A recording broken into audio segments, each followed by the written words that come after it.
الحمد لله نحمده ونستعينه ونستغفره ونؤمن به ونتوكل عليه ونعوذ بالله من شرور أنفسنا ومن سيئات أعمالنا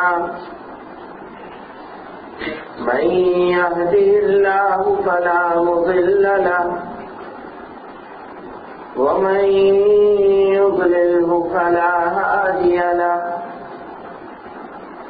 ونشهد أن لا إله إلا الله وحده لا شريك له ونشهد أن سيدنا وحبيبنا وإمامنا ومولانا محمدا عبده ورسوله صلى الله تعالى عليه وعلى آله وصحبه وبارك وسلم.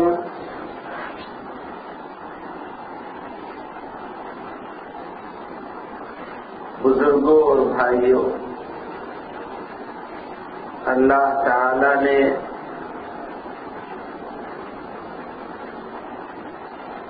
ہم کو اشرف المخلوقات سروشریشٹھ بنایا. دنیا کی سرشٹی کی مانوشت جو ہے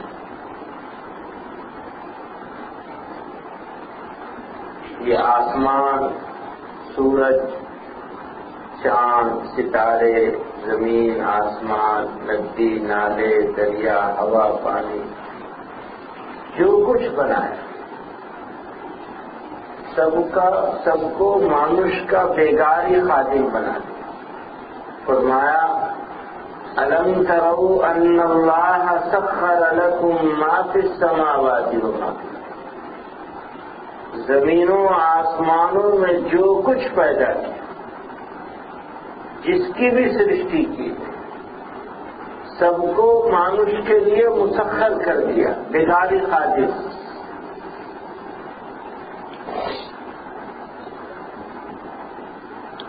کوئی دینک ویتن نہیں دینا، ماسک ویتن نہیں دینا. ہمارے حضرت فرماتے تھے پہلے زمانے میں غلام ہوتا تھا، اس کو بھی کھانا، کپڑا، روٹی، مکان دینا پڑتا تھا. لیکن اللہ نے ایسا خادم بنا دیا، ایسا چاکر بنا دیا کہ کاج لو اور چھوڑ دو، کچھ کرنا ہے.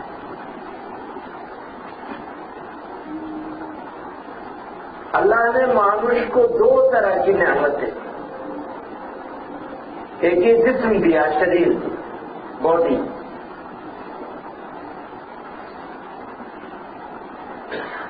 اور اس شریر میں، اس جسم میں، اس باڈی میں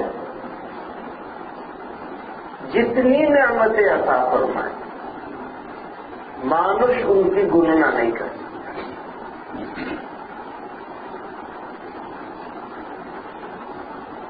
ابھی تو میڈیکل سائنس بہت ترقی ہو رہی ہے، تب بھی مانوش کو نہیں معلوم کہ مانوش کا دماغ، نیورو سائنس کے ڈاکٹر آج بھی 15% سے زیادہ نہیں جانتے، لیکن 15 to 20% بس کہ مانوش کا دماغ کیسے کاج کرتا ہے، برین کیسے کام. اللہ نے قرآن میں ارشاد فرمایا وَإِن تَعُدُّوا نِعْمَةَ اللَّهِ لَا تُحْصُوهَا. تم اللہ تعالی کی نعمتوں کی گننا نہیں کر سکتے، گنتی نہیں ہے، جو کام کاؤں. انسان اختیار نہیں انسان کو کہ وہ گنتی کر سکے. تو جب گننا بھی نہیں کر سکتے تو شکر کیسے کرے گا؟ اتنی نعمتیں کہ مانوش اس کی گننا نہیں کر سکتا. جب گننا نہیں کر سکتا تو شکر بھی نہیں کر سکتا. مانوش عاجز ہے. اللہ نے مانوش کو عاجز بنا دیا. بے اختیار بنا دیا کہ جدی مانوش اس مالک کا پروردگار کا شکریہ بھی ادا کرنا چاہے تو نہیں کر سکتا.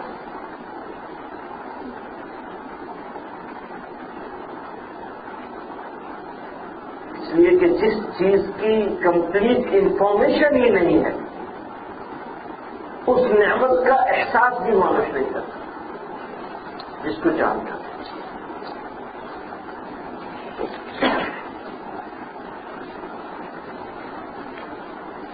کیسے سانس لیتا ہے اور جب سانس بند ہوتی ہے تو لے جاتے ہیں آکسیجن پر, پھر آکسیجن کام کرنا چھوڑ دیتی ہے تو پھر لے جاتے ہیں وینٹیلیٹر پہ, لائف سپورٹ ڈیوائس پہ, پھر چارج کرتے ہیں. کتنا $1,000 پر ڈے چارج کرتے ہیں. جس کے پاس انشورنس نہیں ہو اس کو پوچھو.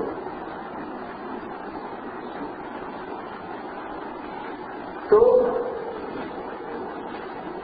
اللہ نے کارخانے کو چلا رکھا ہے, چل رہا ہے, اور مانوس کو احساس نہیں. ابھی حافظ صاحب یہ جو جنہوں نے تلاوت کی, افحسبتم انما خلقناکم عبثا وانکم الینا لا ترجعون. اللہ تعالیٰ قرآن میں خطاب کر رہے ہیں ان لوگوں سے جنہوں نے دنیا کو اپنا مقصد بنا لیا. کہتے تھے کہ ہم مر جائیں گے بس ختم ہو جائے گا کاروبار, مر جائیں گے تو کاروبار بزنس ختم ہو جائے گا, بس شیش ہو گیا جیون, شیش ہو گیا تو شیش ہو گیا, اب آگے کچھ نہیں ہوگا. اللہ تعالیٰ قرآن میں تم سمجھتے ہو کہ ہم نے تمہیں بیکار پیدا کیا, یہ دنیا کو بیکار بنایا, جوس لیتے بس جیون مل گیا, مزہ کر لو, عیش کر لو, آرام کر لو. نبی کریم صلی اللہ علیہ وسلم نے ارشاد فرمایا الدنیا خلقت لکم, دنیا تمہارے جون نے بنائی ہے, تمہارے لیے اس کو کریٹ کیا گیا.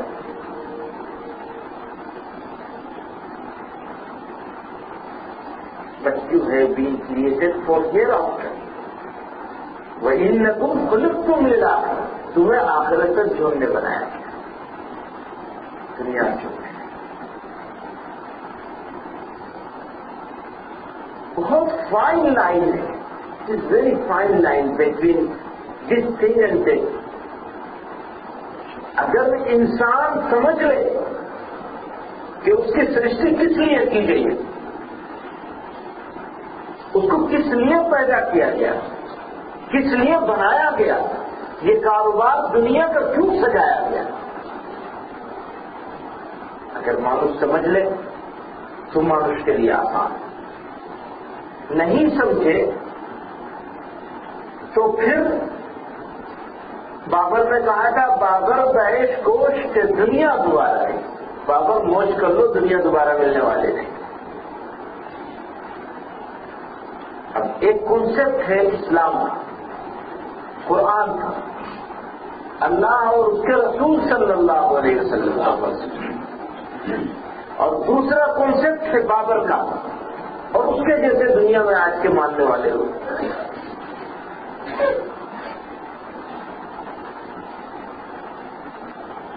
تو تھیوری چینج ہو جاتی ہے کمپلیٹ, اپوزٹ تھیوری.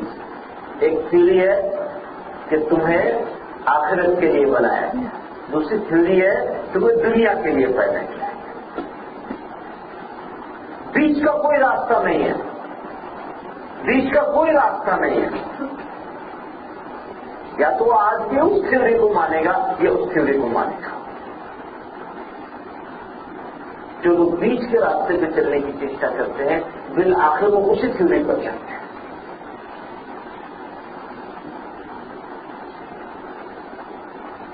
تو بھیا اس کا بات ہے کہ اللہ نے کتنی نعمتیں ہمیں عطا کی, کاؤنٹ لیس, گننا نہیں تھا. اس شریر میں، اس جسم میں، اس باڈی میں، پھر اس دنیا میں سورج، چاند، ستارے، یہ جو چیزیں سب ہمارے لیے پیدا کی ہیں، معیشت جو ہے، انسان اس کا استعمال کرے، اس کا یوز کرے، ایبیوز میں، مس یوز میں. اگر مانوش ان نعمتوں کا یوز کرے گا، یوز کرنے کا اور مس یوز کا ڈفرینس تو آپ کو معلوم ہوگا. اگر مانوش یوز کرے گا تو یہ نعمتیں، ان نعمتوں کا استعمال مانوش کی جو لائف ہیئر آفٹر ہے، مرنے کے بعد کا جو جیون ہے، اس میں کام آئے.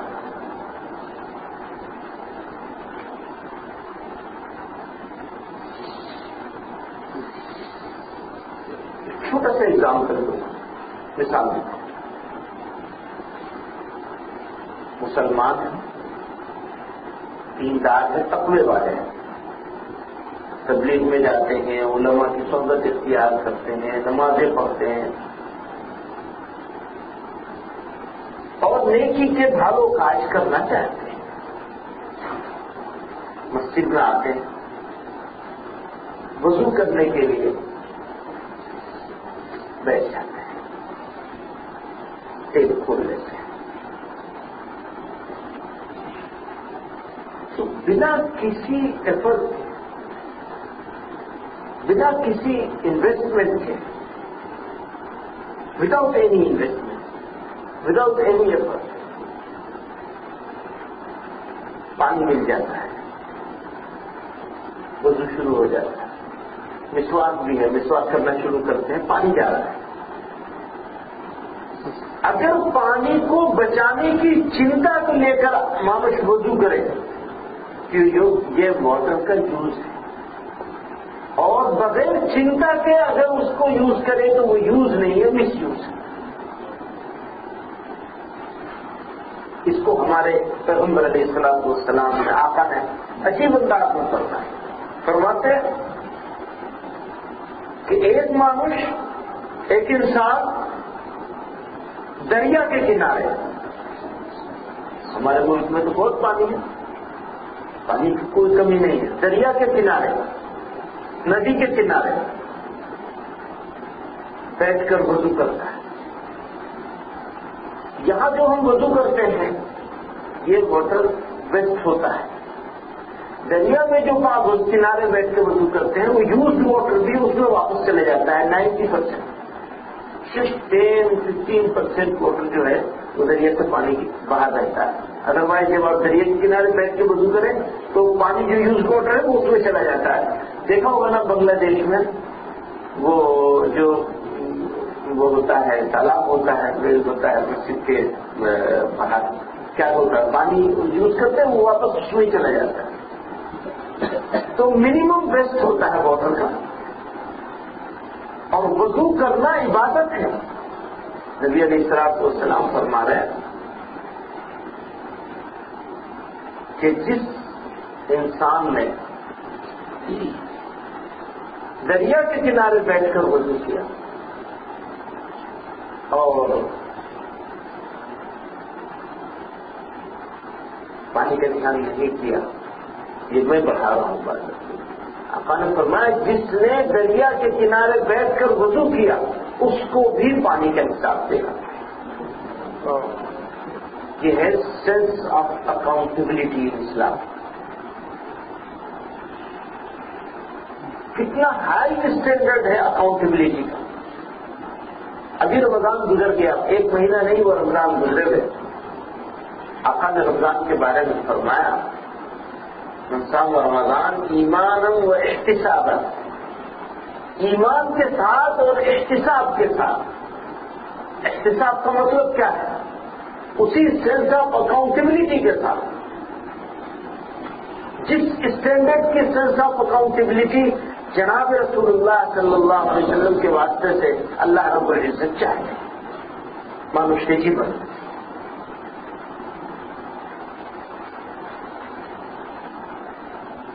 تو میں عرض کر رہا تھا، بیچ میں دوسری بات آ گئی. اللہ رب العزت نے مانوش کے ہمارے جیون میں، ہمارے زندگی میں، شریر میں جسم میں بے شمار کاؤنٹ لیس نعمتیں عطا ہونا. تو اندر اور باہر، انٹرنل اینڈ ایکسٹرنل، دونوں نعمتوں کی ہم گننا نہیں کر سکتے، کاؤنٹ نہیں کر سکتے. جیسا کہ میں نے ابھی کہا تھا کہ کاؤنٹ کرنا جب کتنا مشکل، تو شکر کرنا کتنا مشکل ہوگا.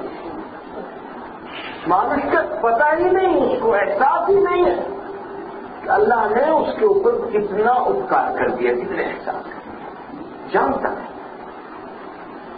جب جانتا نہیں تو پوری طرح اس کو شکر نہیں ادا کر سکتا.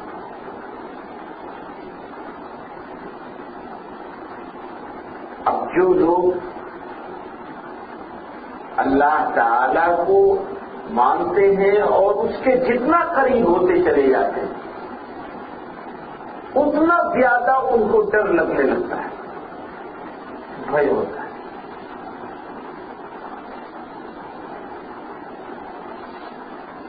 بھے بھی دو طرح کا ہوتا ہے. ایک عذاب کا خوف ہوتا ہے، سزا کا خوف ہوتا ہے. ایک محبت کا خوف ہوتا ہے.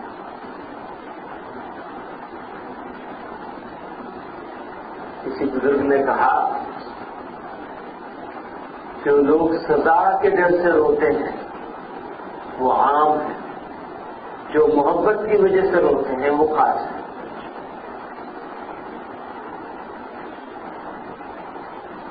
جو خاص ہوتے ہیں وہ محبت کی وجہ سے روتے ہیں. حضرت شیخ الاسلام حسین احمد مدنی رحمۃ اللہ علیہ کے بارے میں کسی نے کہا کہ تہجد کے وقت وہ اس طرح روتے تھے جیسے کوئی بچہ اپنی ماں سے کے لیے تڑپ تڑپ کر روتا ہے. اور تولیہ جو ہے، تولیہ جو ہوتا تھا ان کا آنسو سے بھیگا رہتا. جب وہ تہجد سے فارغ ہو کر نماز کے نکلے ہوتے تھے تو لوگ بتاتے ہیں کہ انہوں نے تولیے کو اٹھایا تو بالکل گیلا تھا. ایسا رہتا تھا نچوڑ دو تو اس کے اندر سے پانی نکلتا.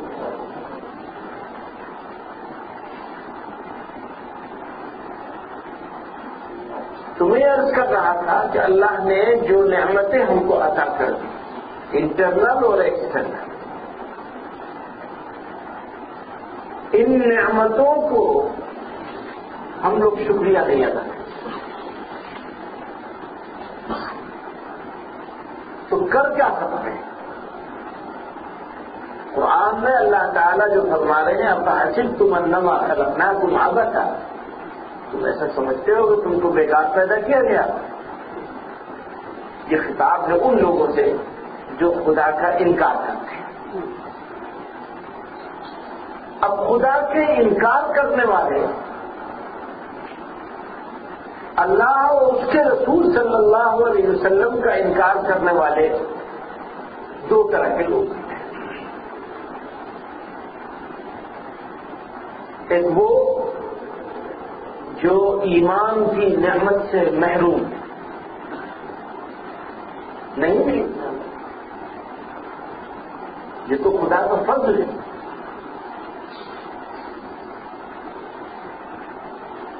کہ اس نے ہم کو انسان بنایا، اشرف المخلوقات بنایا، گدھا گھوڑا کتا کچھ اور نہیں بنایا.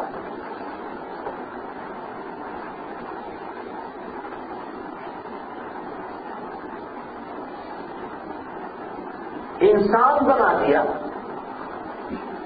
اور احسان پر احسان یہ کہ ایمان عطا فرمایا. جب بھی کوئی مانوش، کوئی انسان، مانوش ہو، انسان ہو، اور ایمان سے محروم رہ جائے، یا جیون ایمان پر ملے لیکن موت ایمان پر نہ آئے،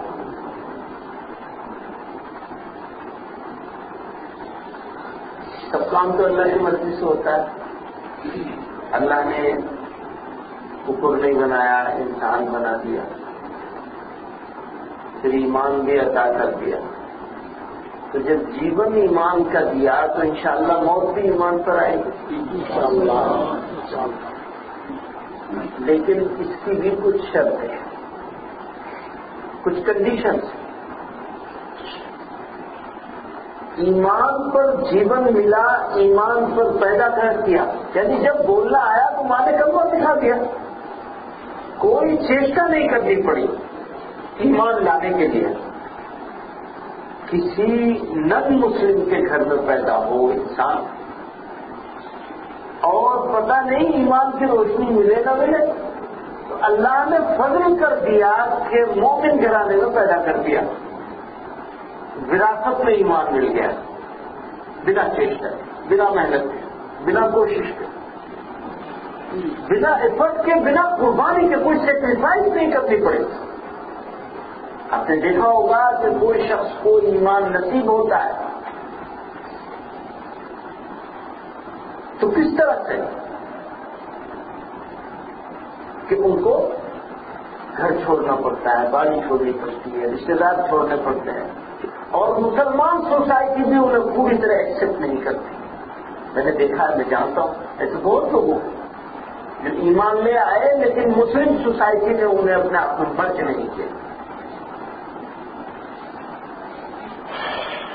اس طرح سے جس طرح ایک پیدائشی مسلمان، حالانکہ ان کو حضرت عمر بن خطاب رضی اللہ تعالیٰ عنہ کا عظیم الشان واقع ہے. یہ وہ شخصیت کہ حضرت سید عطا اللہ شاہ بخاری رحمۃ اللہ علیہ سے کسی نے سوال کیا تھا، حضرت یہ بتائیے کہ باقی صحابہ میں اور عمر میں کیا فرق ہے؟ کہا باقی صحابہ مرید تھے، عمر مراد تھے. اللہ سے نبی علیہ الصلوۃ والسلام نے عمر بن خطاب کو مانگا تھا، اور مانگا بھی کس طرح سے تھا؟ دو لوگوں کا نام لیا تھا. اللہ ان دونوں میں سے کسی کو ایمان کی دولت سے نواز دے، ورنہ کام کرنا مشکل ہو جائے. پھر تیرا نام لینے والے پتہ نہیں دنیا میں رہیں کہ نہیں رہیں. کتنی آہذاری کے ساتھ، کتنی حسرتوں کے ساتھ جناب رسول اللہ صلی اللہ علیہ وسلم نے دو میں سے ایک آدمی کا نام مانگا تھا، ایمان مانگا تھا. تو نبی اللہ کے محبوب مانگ رہے ہیں کہ اللہ اگر تجھے اس دین کو بچانا ہے، چلانا ہے، اپنے نام کو بلند کرنا ہے، تو ان دونوں میں سے کسی ایک کو ایمان عطا فرما دے. تو نبی کی مراد تھے اور اللہ کا سلیکشن تھے. اللہ نے ان دو میں سے عمر بن خطاب کو سلیکٹ کیا تھا. نبی نے صرف عمر کا نام نہیں لیا تھا، نبی نے دو نام لیا تھا. اللہ تعالیٰ نے سلیکٹ کیا تھا نبی. یہ عمر بن خطاب کا مقام ہے کہ نبی کی مراد ہے اور اللہ کا سلیکشن، انتخاب ہے.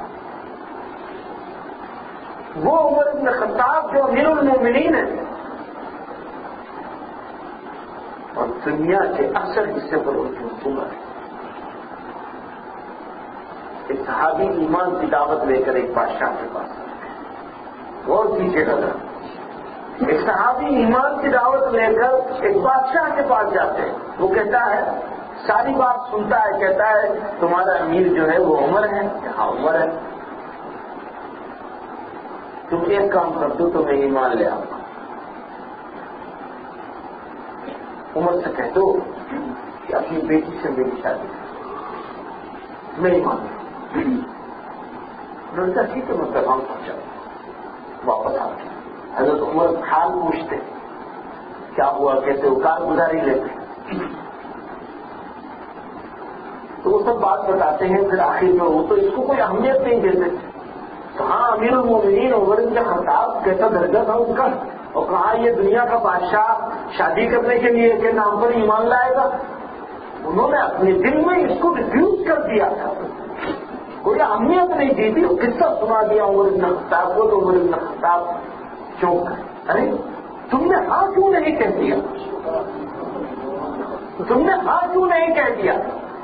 امیر المومنین آپ سے پوچھے بغیر کہا عمر کی بیٹی سے زیادہ، عمر کی بیٹی اس کے ایمان سے زیادہ اہمیت رکھتی ہے. کیا جذبہ، کیا جذبہ حضرت تصور کی. عمر کہہ رہے ہیں کہ کون عمر ہے؟ وہ زمانہ تھا جب عمر ابن خطاب کے قدموں میں دنیا جھکی ہوئی. وہ زمانہ نہیں تھا جو عمر ابن خطاب جہالت کے زمانے میں. وہ زمانہ نہیں. یہ وہ زمانہ تھا جب عمر کا نام سن کر کے دنیا کانپ جاتی. لیکن وہ زمانہ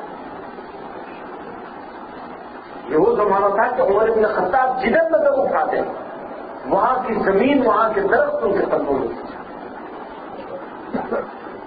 یہ وہ زمانہ یہ حکومت کا اقتدار کا طاقت کا زمانہ تھا. ان کے اشارے پر ناچتے تھے. وہ کہہ رہے ہیں کہ میری بیٹی سے زیادہ میری بیٹی اس کے ایمان سے زیادہ نہیں. کیا جذبات ہے تمہیں عرض کر رہا تھا اللہ نے یہ ہم کو ایمان عطا کیا. سب سے بڑی نعمت ایمان ہو, ایمان پر زندگی ہو, ایمان پر موت ہو, ہم کامیاب ہو.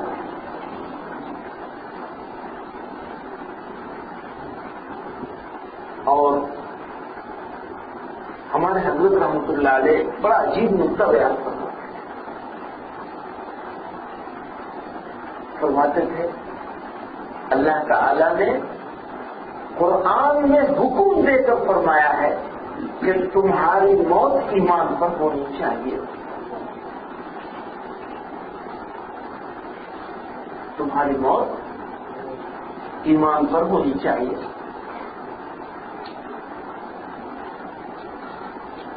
تو اللہ تعالی نے جب حکم دے دیا اس کا مطلب یہ کہ یہ مانوش کے اختیار میں دے دیا.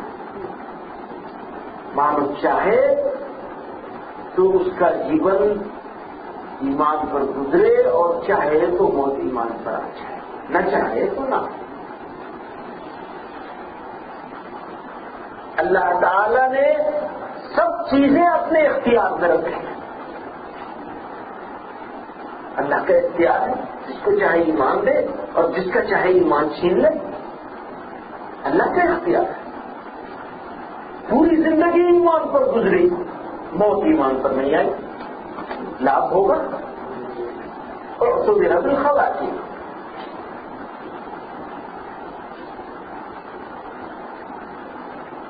اعتبار جو ہوگا وہ خاتمے پر ہوگا. خاتمہ ٹھیک تو مانوش کامیاب, پھر چنتا نہیں ہے. چنتا کب تک ہے؟ جب تک موت نہ آ جائے.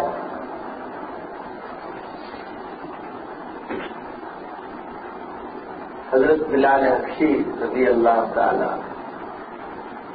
بڑا عجیب مقام تھا. ان کا بھی بڑا عجیب. حبشی تھے, کالے تھے.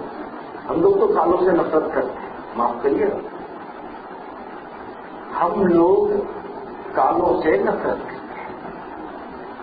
اب آپ اس سے مجھ سے ڈس ایگری کر لیجیے, میں تیار ہوں, مجھے کوئی پرابلم نہیں.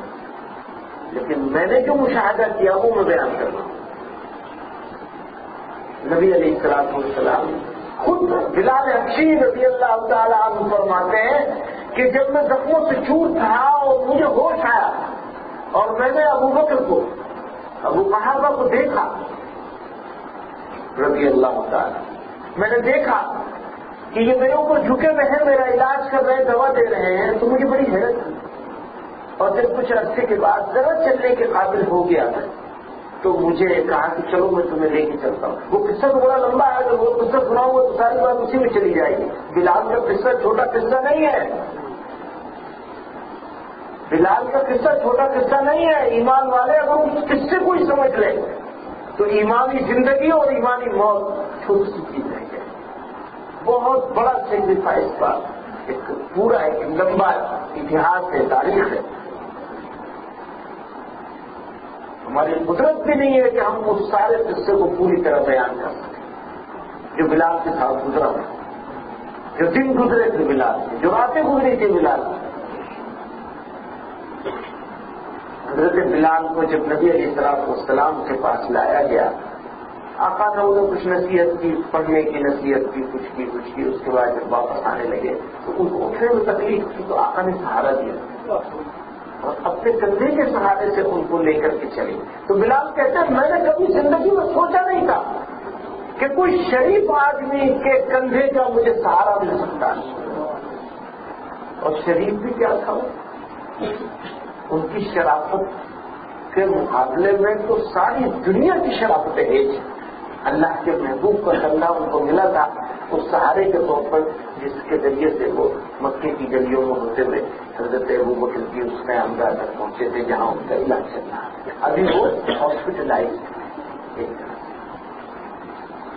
ابھی پوری طرح صحت مند نہیں ہوئے تھے. وہ جو ایمان لانے کے لیے جو تکلیفیں اٹھائی گئی تھی وہ تو موت میں چلے گئے تھے, موت کے منہ سے واپس آئے تھے, لیکن اس کوما میں چلے گئے حضرت بلال. وہ قصہ ہے مکے کے باہر لے جایا گیا تھا ان کو اور پتھروں سے مار کے ختم کرنے کا فیصلہ ہوا تھا. حضرت ابوبکر اس کو خرید کے لے کر کے آئے تھے. نبی علیہ السلام معراج میں تشریف لے گئے تو قدموں کی آہٹ سنائی دی. کس کے قدم ہے معلوم نا, معلوم ہوگا ضرور, علماء کے بیان تو ہوتے رہتے ہیں. ہم سے بلال رضی اللہ, نبی علیہ السلام کو اپنے پیچھے اپنے ساتھ ساتھ بلال رضی اللہ تعالیٰ عنہ کے قدموں کی آہٹ سنائی دے رہی ہے. یہ مقام ہے حضرت بلال. اور جب انتقال کا وقت آیا تو بیوی نے کیا کہا, دبا افسوس کی بات ہے, تکلیف ہوتی ہے نا رشتے داروں کو, دوست کو, بیوی کو, بچوں کو, چلے میں کو, سب کو تکلیف ہوتی ہے. جا رہے ہیں اس میں بیچارے نے تکلیف کو کہا. جیسے بلال نے کیا کہا, کیا خوشی کا وقت کرتے میں خود کے پاس. کتنے لوگوں کے ایسے واقع ہمارے حضرت شیخ الاسلام رحمۃ اللہ علیہ کی مجاز سے ابھی انتقال ہوا ہے. مولانا سید محمود صاحب پٹیل کے رہنے والے, دیوبند میں رہتے تھے ہمارے, ابھی 2 سال پہلے انتقال. رات میں کہہ دیا کب صبح میرا انتقال ہو جائے گا, جمعرات کی رات میں کہہ دیا کب صبح میں مر جاؤں گا. سب جو ان کے تعلق رکھنے والے مریدین تھے 4, 6, 10 لوگ, ان کو بلا لیا. چاہے یہ کپڑا ہے اس سے مجھے کفن دینا ہے.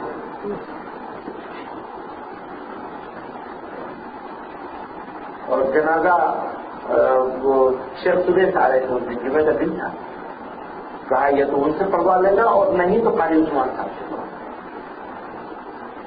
سب بات بتا دی پوری, اور ٹھیک تھے بالکل, کوئی تکلیف نہیں تھی. یعنی نیچرل بوڑھے آدمی تھے تو جو تکلیفیں پاؤں میں گھٹنے کی تکلیف ہے, کچھ تھوڑا چلتا تھا, وہ تو کئی سالوں سے چل رہا تھا. سب پیشگی اطلاع دے دی.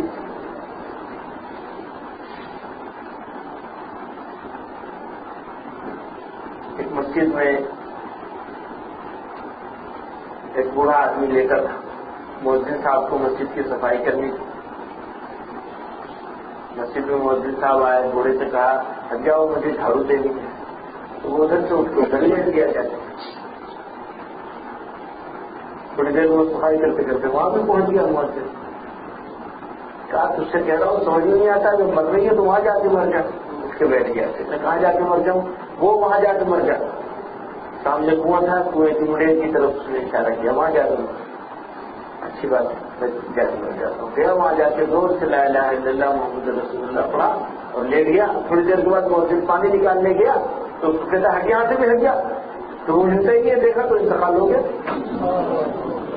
چلا گیا. اچھا تم کہتے ہو مر جاؤ تو مر جاتا. بہت اچھا تیاری کر کے اعلان کر کے جا رہے ہیں, اناؤنس کر کے جا رہے ہیں, ڈکلیئر کر کے جا رہے ہیں. آج صبح قصہ ہو رہا تھا, حضرت رحمۃ اللہ علیہ ہمارے والد صاحب نیو یارک تشریف لائے تھے. آخری سفر صرف نیو یارک کا ہوا تھا. میں نے منع کر دیا تھا کہ نیو یارک نہیں جانا ہے آپ کو, لمبا سفر ہوتا ہے, بس انگلینڈ تک جائیے واپس ہو جائیے. تو فائنل ہو گیا تھا نہیں جائیں گے. یہاں پہنچ کر مجھے دلی پھول گیا کہ میں نیو یارک آ گیا. اور نیو یارک والوں سے کہا کہ بھائی معاف کر دینا اب میں نہیں آؤں. انگلینڈ والوں سے کہا نہیں آؤں گا. رائے چوٹی والوں سے کہا بس آخری سفر ہے نہیں آؤں گا. رمضان میں سب گھر والوں کو کہہ دیا بس اب آخری رمضان, آخری دن تقریر کری, بہت ہوئے رمضان میں. اور یہ کہا بھائی آپ لوگوں کو مہمان بہت ہوتے تھے رمضان میں اعتکاف میں, کہا آپ لوگوں کو خدمت نہیں کی اور بس چلے گئے. اور گئے کس شان سے؟ حضرت معاذ نے غالباً یا سعد بن وقاص نے نبی علیہ الصلوۃ والسلام، معاذ نہیں حضرت معاذ بن جبل نے نبی علیہ الصلوۃ والسلام سے سوال کیا تھا کہ اللہ کو بندے کی کون سی حالت سب سے زیادہ پسند ہے؟ تو فرمایا، نبی علیہ الصلوۃ والسلام نے فرمایا مرتے وقت اللہ کا نام لیتے ہیں. کہ یہ بندہ مر رہا ہے، دنیا سے جا رہا ہے، تب بھی اس کے زبان پر میرا نام ہے. اللہ کو سب سے زیادہ یہ حالت پسند ہے. اس کا دن تھا، ہم اس کو لے کے دلی گئے، ڈاکٹر کو دکھایا، چیک اپ ہوا، واپس آئے دیوبند. ویل چیئر سے گھر میں جا رہے تھے، ویل چیئر پیچھے پلٹ گئی، سر میں چوٹ لگی، کوما میں چلے گئے. جانے سے پہلے 20-25 منٹ تک ہوش میں تھے، کوما ہونے سے پہلے. تو نماز کی فکر تھی، مجھے وضو کراؤ. انہوں نے تو وضو کرا کے کیا فائدہ ہوگا، سب خون نکل رہا ہے. نہیں یہ کرتا اتارو. اچھا کچھ نہیں کر سکتے، لاؤ مٹی لاؤ، جلدی سے میں تیمم کروں گا. تیمم کرتے کرتے بے ہوش ہو گئے اور کوما نماز. اب دلی لایا گیا اور ڈاکٹروں نے ان کو وینٹیلیٹر پہ کر دیا، لائف سپورٹنگ ڈیوائس پر چلے گئے. 3 مہینے 6 دن وہ اس پر رہے. اس بیچ میں ایک مرتبہ کچھ تھوڑا تھوڑا ہوش آیا تھا، ورنہ بالکل بے ہوش تھے.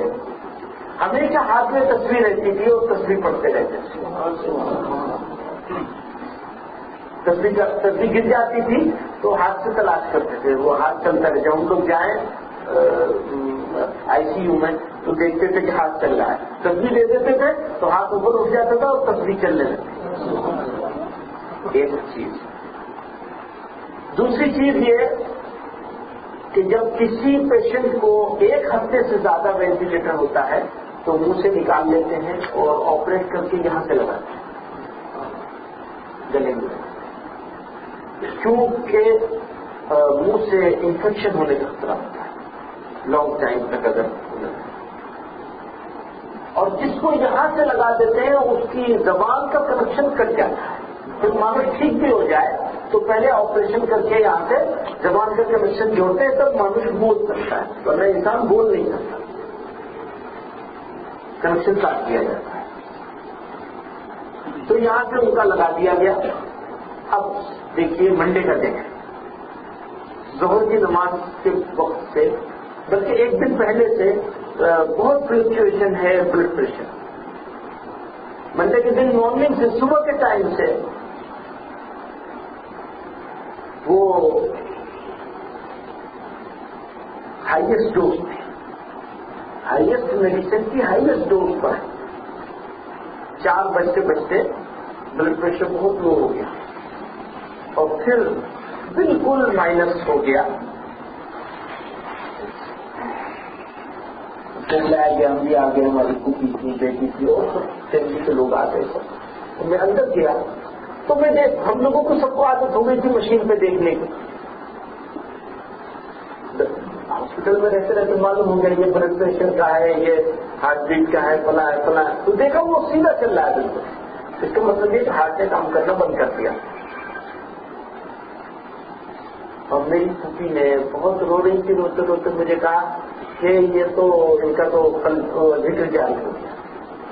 ذکر جاری ہو گیا اس کا مطلب ہم اور تو کچھ نہیں سمجھتے. ہم نے دیکھا کہ جب بلڈ پریشر ختم ہو چکا ہے وہ مشین سیدھی چل رہی ہے، اس کا مطلب فزیکلی آدمی ڈیڈ ہو چکا ہے، دنیا سے جا چکا ہے. یہ سب کلیئر سائنس ہے آدمی کے دنیا سے چلے جانے کی. اس وقت میں اس آدمی نے جس کے زبان کا کنیکشن کٹا ہوا ہے، اللہ تعالیٰ نے 10 منٹ تک بہت لوگوں نے دیکھا. ایک عراق کی ایک ڈاکٹر تھی، وہ ٹریننگ کے لیے آئی تھی وہاں اس ہاسپٹل میں. وہ تو رو رہی تھی دور سے، یہ دور ہو رہی ہے دوستوں. بعد میں اس نے بتایا کہ یہ آدمی تو فزیکلی ڈیڈ تھا، جب فزیکلی ڈیڈ ہو گئے تب انہوں نے اللہ اللہ کہنا شروع. یہ ہم نے اپنی آنکھ سے دیکھا. بعد میں ڈاکٹر نے بتایا, اسی ڈاکٹر سے پوچھا کسی اور نے, کیوں اتنا کہا اتنے دن تک کوئی آدمی آئی سی یو میں لائف سپورٹ ڈیوائسز پر رہے اور اس کے چہرے پہ ایسا نور ہو ہم نے کبھی نہیں دیکھا. اور دوسری بات یہ کہ یہ تو 10 منٹ 15 منٹ 20 منٹ پہلے اس دنیا سے جائے ہمارے حساب سے, اور یہ اللہ نے. میں نے کہا پوری زندگی اللہ اللہ کرتے رہے اور اللہ کو راضی کرنے کی کوشش کرتے رہے, تو اللہ نے کہا کہ میں اس بندے کو اپنے پاس بلاؤں گا اس حال میں جس حال کو میں پسند کرتا ہوں. یہ اللہ اللہ کہتا ہوا ہے. اگر دنیا چاہے زبان کا کنیکشن کاٹ لیجیے. بات وہاں چل رہی تھی کہ اللہ نے انسان بنا کر احسان اور پھر ایمان دیا, وراثت میں مل گیا, تریپن میں مل گیا. اب اسے رکھو یا لٹا دو, یہ مانوش کے اختیار میں ہے, جس کو ہمارے حضرت فرمایا کرتے تھے کہ انسان کے اختیار میں ہے اس کو رکھنا. کیسے مانوش اس کو کیسے رکھے گا اپنے پاس, اس بات کو کیسے انشور کرے گا انسان کہ جب وہ مرے تو ایمان کی حالت میں رہے. آف کورس اللہ کے فضل کے بغیر یہ ناممکن ہے, لیکن اللہ کے فضل کو حاصل کرنے کے طریقے اللہ نے اور اس کے رسول صلی اللہ علیہ وسلم نے بتا دیے. جو انسان ان طریقوں پر عمل کرے گا اللہ رب العزت اس کو گمراہ نہیں کریں گے. اس کی گارنٹی لینی چاہیے, اس کی گارنٹی یا گارنٹی دینی. اب کوئی انسان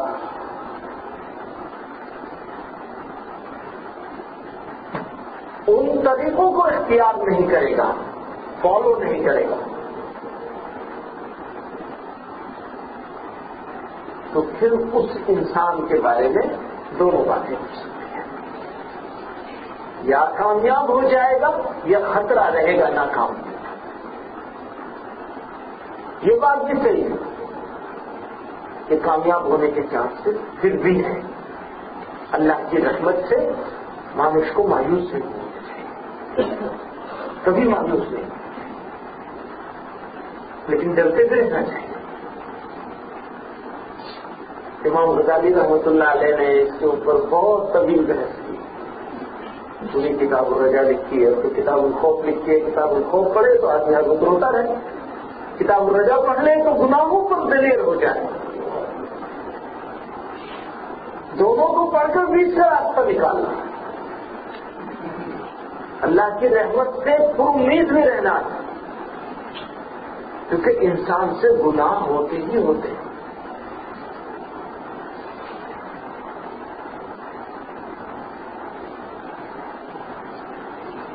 تو میں عرض کر رہا تھا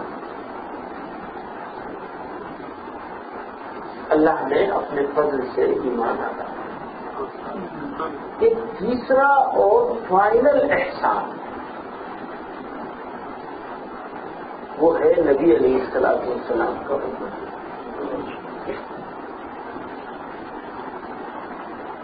اس احسان کے بعد اب کسی اور احسان کی کوئی ضرورت اور گنجائش نہیں ہے. یہ کمپلیٹ کر دیا بس. ذرا تصور کیجئے کہ کسی اور زمانے میں ہم پیدا ہوتے اور مسلمان بھی ہوتے, انسان بھی ہوتے, مسلمان بھی ہوتے, لیکن کسی اور نبی کے امت میں تو وہ فضیلت ملتی جو آج ہم کو اللہ کے محبوب صلی اللہ علیہ وسلم کو امتی ہونے کی وجہ سے ملی ہوئی ہے.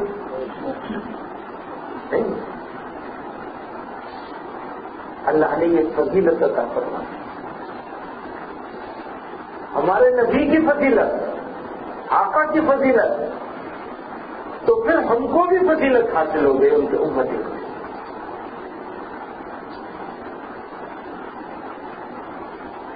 میدان حشر میں بھی یہی ہوگا فیصلہ ہونے لگے گا، جب ججمنٹ کا دن ہوگا، اذان میں 10 منٹ رہ گئے، بات ختم کرنی چاہیے مجھے اپنی.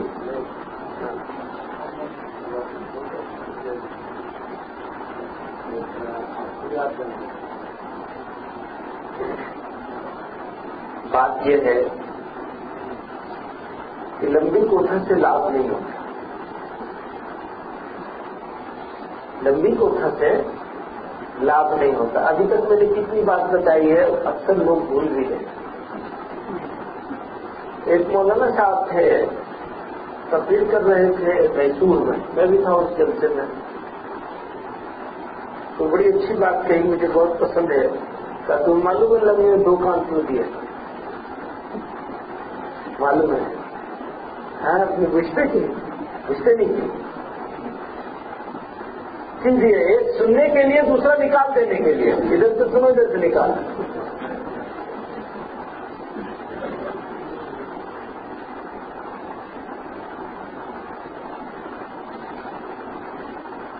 تو یہ ایک اپرچونٹی اللہ رب العزت نے عظیم الشان عطا فرمائی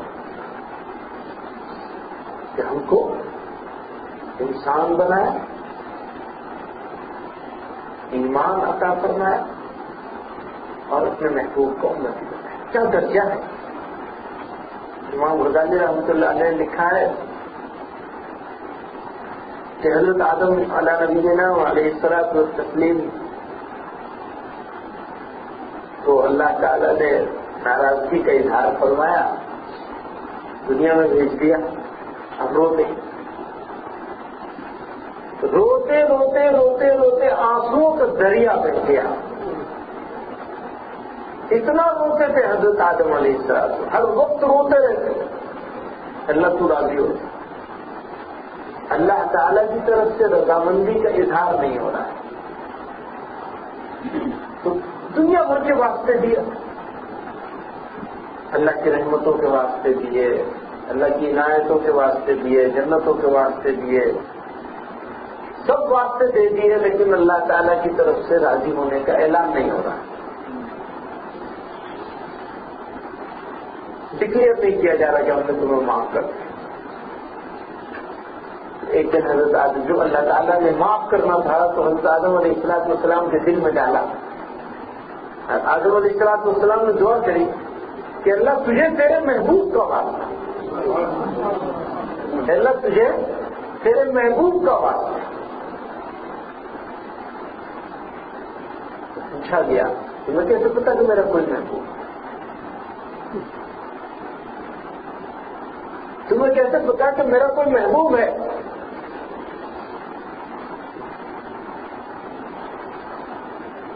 تو کہا میں نے عرش پہ دیکھا لا الہ الا اللہ محمد رسول اللہ.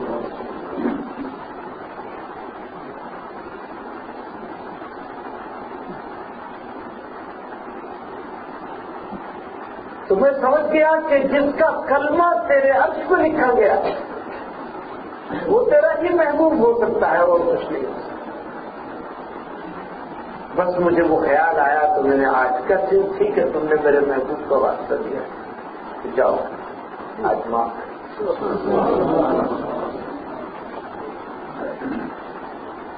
اسی بات کو کہ اللہ تعالیٰ کے محبوب تو سب سے آخری نبی ہے، شیش نبی. آپ کے بعد کوئی نبی آنے والا ہے.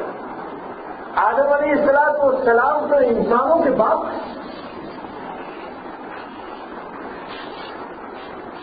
سب سے پہلے انسان. اسی کو بڑے خوبصورت انداز میں حضرت نانوتوی رحمۃ اللہ علیہ نے جو نعت لکھی جب اللہ کے رسول صلی اللہ علیہ وسلم کی شان میں، تو لکھتے سب سے پہلے مشیت کے انوار سے. مشیت کہتے اللہ، سب سے پہلے مشیت کے انوار سے نقش روح محمد بنایا. محمد صلی اللہ علیہ وسلم کے چہرے مبارک کے نقش کو بنایا سب سے پہلے. پھر اسی نقش سے مان کر روشنی بزم کونوں مکان کو سجایا. یہ جو دنیا ہے نا، اس کا سارا حسن نبی علیہ السلام کے روح مبارک سے بنا ہے. چہرے پر اللہ تعالی نے اپنے فضل سے عظیم الشان احسان کیا، اپنے محبوب صلی اللہ علیہ وسلم کو امتی بنایا۔ تو یہ تین احسانات ہیں، اور ان احسانوں کی تکمیل ہوتی ہے اللہ کے محبوب صلی اللہ علیہ وسلم کی امتی بنائی جائے۔ اللہ کے محبوب صلی اللہ علیہ وسلم کی بہت ساری اسپیشلٹیز ہیں، خصوصیتیں، ان کو گنانا ہمارے لیے سمبھو ہے، ممکن ہے۔ یہ امپاسبل ہے کہ نبی علیہ الصلوۃ والسلام کے کو اللہ نے جو خصوصیتیں عطا فرمائی ان کی ہم گنتی کر سکتے۔ لیکن دو چیزیں کہہ کر میں اپنی بات شیش کروں گا آج کی کوٹھا۔ ایک ہے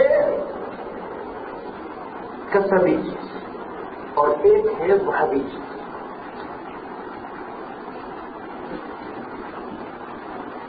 نبوت جو ہے وہ وہابی چیز ہے، وہابی کہتے ہیں عطا کی چیز۔ نبوت کسی انسان کو اس کے کمال کی وجہ سے، اس کی محنت کی وجہ سے نہیں مل سکتی،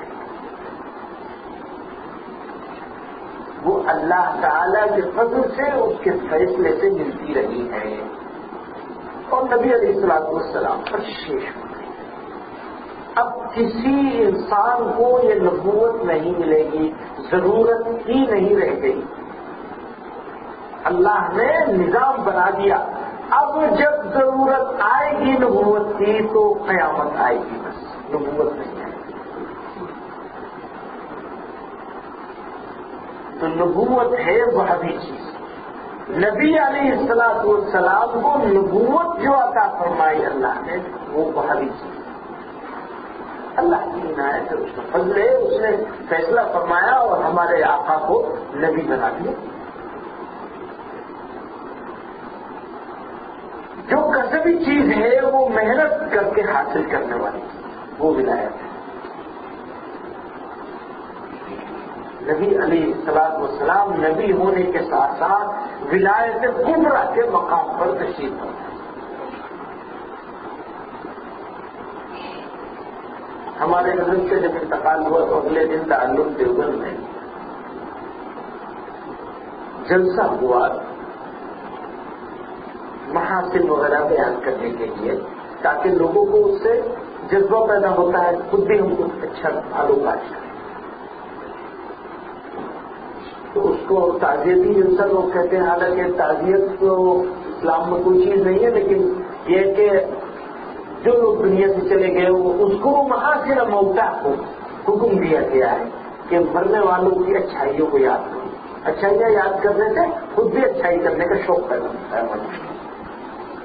حضرت مولانا سعید پالنپوری صاحب دعوت برکاتہم ان دو کے استاد ہیں، انہوں نے ایک بڑی عجیب خوبصورت بات کہی۔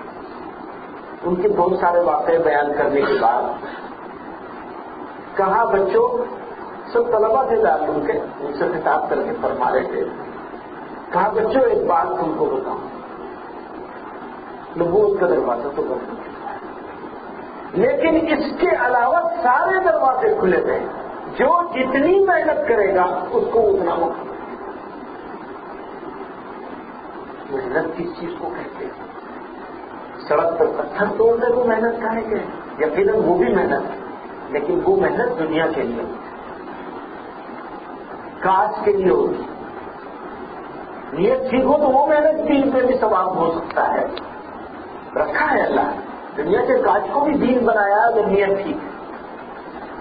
حلال کمائی کے لیے کوئی آدمی محنت کرتا ہے، پتھر توڑتا ہے، کچھ جگہ چاکری کرتا ہے، کچھ نوکری کرتا ہے، اس کو اس کا ثواب بھی ملے گا صحیح نیت ہونے کی وجہ سے۔ لیکن یہاں جو مراد ہے وہ کیا مراد ہے؟ تو وہ ہے وہ کسبی محنت جس کے ذریعے سے انسان ولایت کے مراتب طے کرتا ہے۔ ولایت کا مطلب فرینڈ شپ، دوستی۔ کسی بادشاہ کے ساتھ آپ دوستی کرنا چاہیں کسی کنٹری کے پریزیڈنٹ کے ساتھ کسی کی دوستی ہو تو لوگ کیا کہتا ہے، اچھا آپ کا ویزا نہیں ہو رہا، ہم کرا دیں گے ویزا، آپ کا یہ کاج نہیں ہو رہا، ہم کرا دیں گے۔ وہ دوستی فرینڈ شپ ہوتی ہے، اسے معلوم ہے کہ یہ بوتل مجھے حاصل کرنی ہے اور میں عبد المتین صاحب سے کہوں مجھے پانی پینا ہے یا ان کو پانی پینا ہے، یہ بوتل میں ان کو دینا چاہتا ہوں، تو عبد المتین صاحب منع نہیں کریں گے، ہاں فی الحال اللہ تعالیٰ کے ایسے بندے اس دنیا میں گزرے ہیں نبی علیہ السلام کے امتیوں میں کہ انہوں نے کوئی بات کہی تو خلاف عادت بھی ہو۔ خلاف عادت کا مطلب سمجھتے ہیں؟ اللہ تعالیٰ نے ایک سسٹم بنایا ہے، اس سسٹم میں کوئی چیز آ جائے اس سسٹم سے باہر اللہ تعالیٰ کوئی کام نہیں کرتے۔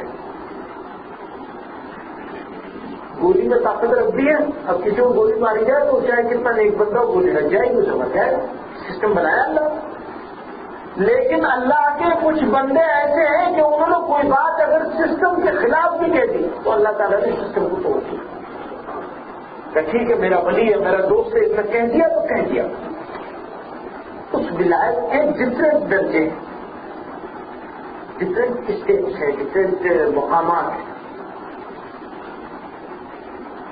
جو جتنا زیادہ اس میں محنت کرے گا اتنا زیادہ قریب ہوتا چلا جائے گا۔ دوستی حاصل کرنے کے لیے آپ کو پہلی چیز ضرورت ہوتی سنسیئرٹی۔ دنیا کی دوستی کی بات کریں، without sincerity you can't take friendship. کر سکتے ہیں اگر کسی کے ساتھ آپ کی فرینڈشپ ہے اور آپ کی مکانی کی فرینڈشپ ہے، لانگ ٹرم نہیں ہو سکتی۔ لانگ ٹرم ایسوسیشن کے لیے سنسیئرٹی از سب سے اسینشیل چیز جو ہے وہ سنسیئرٹی۔ تو امام بخاری رحمۃ اللہ علیہ نے جب شروع کیا ہے بخاری شریف تو سب سے پہلے کون سی حدیث لے کر کے آئے؟ وہی اگر نیت ٹھیک نہ ہو تو سنسیئرٹی نہیں ہو سکتی۔ آپ نے ان کے ساتھ دوستی کس لیے کری ہے؟ اگر مال کے لیے کری ہے تو یہ فرینڈشپ لمبی نہیں چلی۔ اگر آپ نے دنیا کے کسی مقصد سے نہیں چلے، ہاں اگر آپ نے کچھ دینے کے لیے فرینڈشپ کری ہے تو آپ ان سے لے بھی سکتے ہیں۔ تو بیسک چیز کیا ہے؟ سنسیئرٹی۔ تو دو ولایت کے دوستی کے فرینڈشپ کے ولایت کا بہت اچھا معنی نہیں ہے فرینڈشپ، اور اس سے بھی اونچے درجے کا کوئی لفظ ہو سکتا ہے جو میرے نالج میں نہیں ہے، انگلش میں بھی ایسے ہی ہے بس۔ I can't say accept word, صرف سمجھانے کے لیے کہہ رہا ہوں کہ فرینڈشپ کے ڈفرینٹ مقامات ہیں، ڈفرینٹ کرائٹیریاز ہیں اور ڈفرینٹ پوزیشنز ہیں۔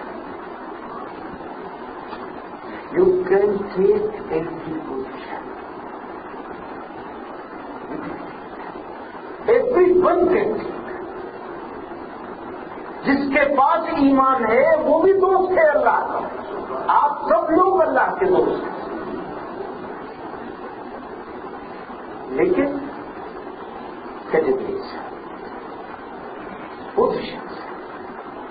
اب آپ کس کیٹیگری میں بیٹھے ہیں اور آپ کو کس کیٹیگری پر پہنچ جانا چاہیے کہ جس کیٹیگری پر پہنچنے کے بعد آپ یہ کہتے ہیں بلال حبشی کی طرح سے کہ میں تو اپنے محبوب کے پاس جا رہا ہوں۔ ایک قصہ مجھے یاد آیا، بہت زیادہ اس سے ریلیٹڈ نہیں ہے لیکن میں جلدی سے سنا دوں۔ نبی علیہ السلام منزل ہوتا ہے، کہاں کو بہت بخار سب گھر کے لوگ جمع تھے، جیسے فاطمہ کی شیخ آئی۔ فاطمہ تو بڑی محبوب ہے اللہ کے محبوب۔ ایک عجیب بات سنا دوں، مستورات یہاں سن رہی ہیں جیسا کہ مجھے بتایا ہے امام صاحب نے۔ نبی علیہ السلام ایک مجلس میں تشریف فرما تھے، سب صحابہ بیٹھے تھے، پوچھا یہ بتاؤ عورت کی سب سے بڑی اسپیشلٹی کیا ہو سکتی ہے؟ سب سے بڑی خصوصیت عورت کی کیا ہو سکتی ہے؟ تو کسی نے کچھ بتایا، کسی نے کچھ بتایا، آقا نے کچھ اطمینان کا اظہار نہیں کیا اور مجلس شیش ہو گئی۔ حضرت علی کرم اللہ موجود ہے، تشریف لائے۔ اور فاطمہ الزہرا جو جنت کی عورتوں کی سردار ہے، اللہ کے محبوب کی محبوب ہے. اللہ کے محبوب صلی اللہ علیہ وسلم کے چہرے پر رونق آتی تھی اپنی بیٹی کو. اللہ کے محبوب صلی اللہ علیہ وسلم اپنی بیٹی کے لیے کھڑے ہو جایا تھا، استقبال کرتے ہوئے کھڑے ہو. میری بیٹی آئی، کیسی محبت ہے بیٹی کی، کیسا رشتہ تھا. حضرت علی پہنچے اور حضرت فاطمہ سے کہا آج ایسا واقعہ ہوا ہے آخر کی مجلس میں کوئی جواب نہیں دے سکا، تم ہی بتاؤ، تم عورت ہو ان کی بیٹی ہو، تم ہی بتاؤ. کہا عورت کی سب سے بڑی اسپیشلٹی یہ ہے کہ اس نے کسی مرد کو دیکھا نہ ہو، دیکھے نہیں نامحرم کو، اور کوئی نامحرم مرد اسے نہ. عورت کی سب سے بڑی اسپیشلٹی یہ ہے کہ کوئی نامحرم اسے نہ دیکھے اور وہ کسی نامحرم کو نہ دیکھے. حضرت علی واپس آئے اور آخر کی خدمت فرض کیا. حضرت میں بتاتا ہوں، اور میں نے ابھی فاطمہ سے پوچھا ہے. کہاں بتاؤ؟ انہوں نے وہ پوری بات بتا دی. نبی علیہ الصلوۃ والسلام کے چہرے مبارک بالکل کھل گیا، خوشی سے بالکل بھر گیا اور فرمایا فاطمہ میرے جگر کے ٹکڑے، وہ میرے جگر کا ٹکڑا. تو میرے بھائیوں کو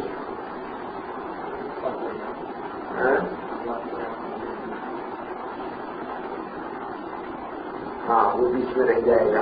امام صاحب نے یاد دلایا نبی علیہ الصلوۃ والسلام کی خدمت میں حاضر نہیں حضرت فاطمہ جو ایک قصہ اور یاد آ رہا ہے وہ بھی سنا، پہلے وہ سنا یا پہلے اس کو کمپلیٹ تھا. حضرت فاطمہ رضی اللہ تعالی عنہ حاضر ہوئے، آقا تکلیف میں تھے، قریب بلایا یہاں، کان میں کچھ کہا. حضرت فاطمہ نے بہت لوگ دوبارہ بلایا یہاں، پھر کچھ کہا. حضرت فاطمہ حضرت تو ایک ہی مجلس میں ایک ہی ٹائم میں دو طرح کی ڈفرینٹ سچویشن، ایک مرتبہ ہنس رہی ہے، ایک مرتبہ رو رہی ہے. تو بعد میں وہاں کے المؤمنین نے پوچھا کیا بات ہے، کیا بیوقوفی کا کام، ایک مرتبہ روتی ہو ایک مرتبہ ہنستی ہو، کیا بات ہے؟ کہا مجھے فرمایا پہلی مرتبہ جب میں روئی تھی تو یہ فرمایا تھا میرے جانے کا وقت، اب میں تم لوگوں سے اپنے محبوب کے پاس تو مجھے رونا آیا. صبت علی مصائب لو انها صبت علی الايام سرنا لگایا. میرے اوپر جو مصیبتیں گزری ہیں اگر وہ دن پر گزر جاتی ہیں تو وہ دن رات ہو جاتا. یہ حضرت فاطمہ کی شعر بہت اعلیٰ درجے کے شعر، عربی ادب اور اشعار کی دنیا میں ان کو بہت اونچا مقام حاصل ہے. 800 پیج کی کتابیں ان دو شعروں کو لکھی. حضرت فاطمہ صبت علیہ مصائب لو انها صبت علی الايام سرنا لها. کہ دن رات ہو جائے، دن میں اندھیرا چھا جائے اگر دن پر ایسی مصیبت آ گئی. کہاں پر ہنسی کیوں تھی؟ ہنسی کس وجہ سے؟ کہ فرمایا کہ میرے جانے کے بعد سب سے پہلے تم ہی مجھ سے آئے. تو کوئی کہتا ہے 6 مہینے، کوئی کہتا ہے 23 مہینے، کسی نے لکھا ہے 11 مہینے کچھ دن، اور اکثر لوگوں کا خیال یہ ہے کہ وہی 6 مہینے والی روایت سب سے زیادہ نبی علیہ السلام کے اور حضرت فاطمہ کے مثال میں یہ عرصہ تھا. ایک قصہ اور سنا کر اپنی بات آج کے ختم کروں گا، لیکن اس سے پہلے میں یہ عرض کر دوں کہ ولایت حاصل کرنے کے جو ولایت کے مقامات، پوزیشنز، کیٹیگریز، اور ولایت حاصل کرنے کا طریقہ. یہ میں نئی کوئی چیز نہیں بلکہ قرآن اور سنت رسول صلی اللہ علیہ وسلم. اللہ نے کچھ تو دی تو اس پر کل بات. یہ قصہ آخری سنا کر میں اپنی بات ختم کرتی ہے. حضرت فاطمہ کی ایک باندھی کی خالی خدمت کرنے والی. تو حضرت فاطمہ کو بہت پریشانی ہے دیکھی تھی کہ میں اب مرنے والی ہوں، کیونکہ باپ نے نبی علیہ الصلوۃ والسلام نے اللہ کے محبوب نے تو فرما دیا تھا کہ بس تم آگے ملو گی تو وہ تیاری میں تھی جانے کے لیے، روزانہ تیاری کرو. اسی لیے بزرگوں نے لکھا ہے کہ ہر انسان کو سونے سے پہلے روزانہ تیاری کرنی چاہیے، تاکہ اپنی وصیت بھی روزانہ لکھ دینی چاہیے. کچھ لوگ ایسے تھے جو ڈائری میں روزانہ سونے سے پہلے اپنی وصیت لکھا کرتے تھے، یا نہیں تو کم سے کم جو وصیت لکھی اس میں سائن کیا کرتے تھے آج کے دن کی ڈیٹ کا. یہی وصیت تھی جو کرے. انسان تیار رہے جانے کے لیے. ہمیں وہ پوزیشن وہ اسٹیٹ اپنی بنا لینی ہے کہ ہم بس اب جانے والے تیار ہیں. حضرت فاطمہ رضی اللہ تعالیٰ عنہ روزانہ اس فکر میں رہتی تھی کہ بس اب سامان یہ وہ تیاری. تو میرا جنازہ جائے گا تو جنازے کو کپڑے میں لپیٹ دیں گے ضرور، لیکن میری باڈی کے جو فیچرس ہیں وہ دوسرے لوگ دیکھیں گے. یہ کیسے ہوگا؟ حضرت فاطمہ کو سب سے زیادہ اس بات کی فکر رہتی تھی کہ جب چارپائی پہ جنازہ لے جایا جائے گا تو باڈی کے فیچرس کیسے چھپیں گے. کپڑے میں تو باڈی کے فیچرس نظر آتے ہیں. تو ان کی جو نوکرانی تھی اس نے کہا کہ میرے پاس ہو گئی